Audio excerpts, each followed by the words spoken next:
about Shiva, there is no parentage, there is no place of birth. It's very common to refer to Shiva as Yaksha Swarupa. Yakshas means always those kind of beings which are not human.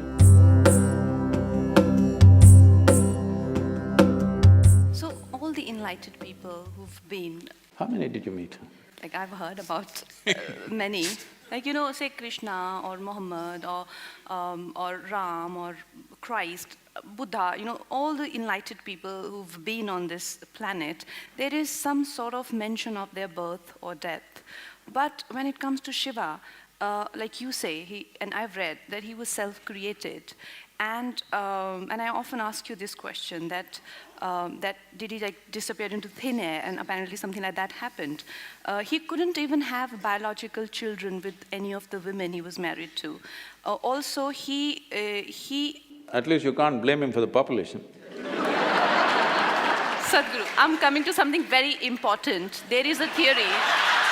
I thought population was very important too. There is a theory that Shiva is alien. My favorite director, Christopher Nolan, made this film, Interstellar, which is one of my favorite films, where they are constantly referring to certain beings as they. They are communicating, they are talking to us, they are doing this, but they never really clarified who they were. Like, were they aliens, were they gods, who they were? And Sadhguru, like this, I think I felt it in, like when any creative idea comes to me, it has absolutely no intellectual grounds where I can go back and track it down. It's literally like a mail dropped in my head. It seems like it's from an outside space. This is not a confession. I know it's a confession, but Sadhguru, is it that we are being operated by an external, sort of outside beings? Is it that? Well, people who have no faith in human intelligence are looking up that intelligence will come from somewhere else.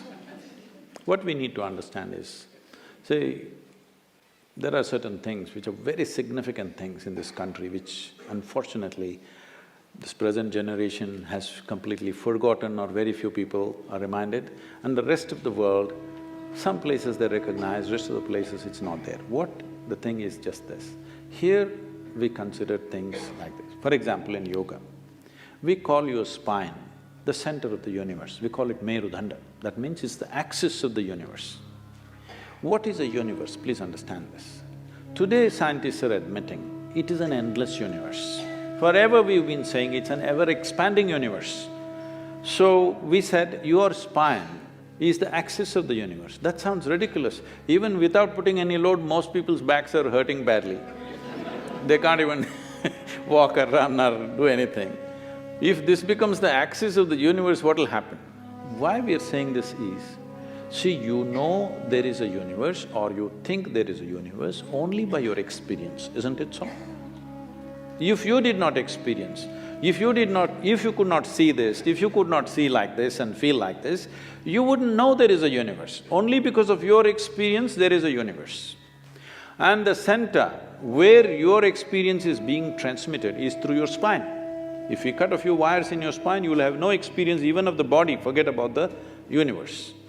So because your ability to experience the universe is rooted and centered in your spine, we are calling your spine as the axis of the universe.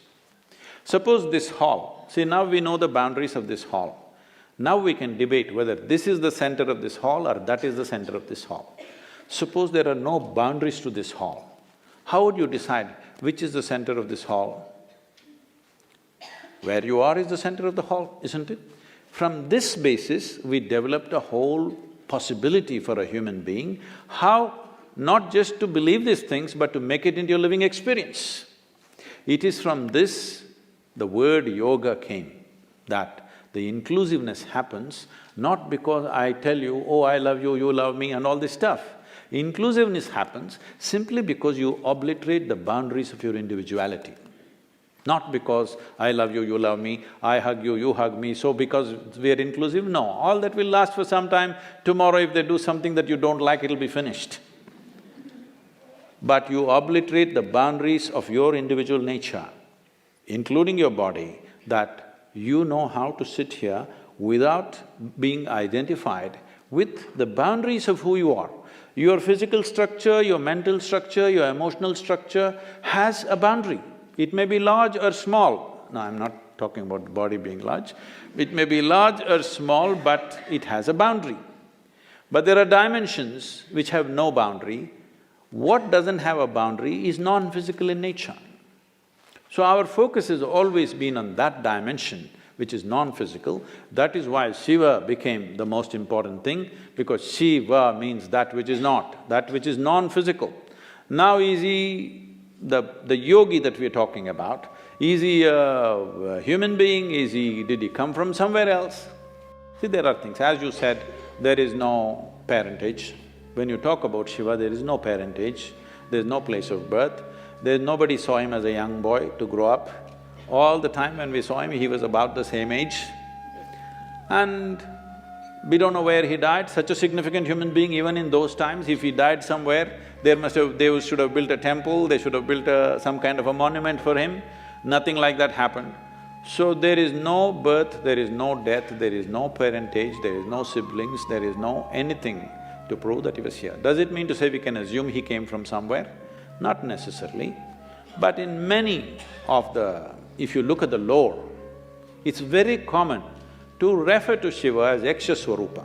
This means, Yakshas means always those kind of beings which are not human, but who supposed to have existed in the natural environment in this planet, in the forests and other things. Whatever we were referring to, some kind of beings or creatures or whatever you want to call them, who are not human in nature. So many times in the lore, you will see any number of songs and other things talking about Shiva as a Yaksha Swarupa.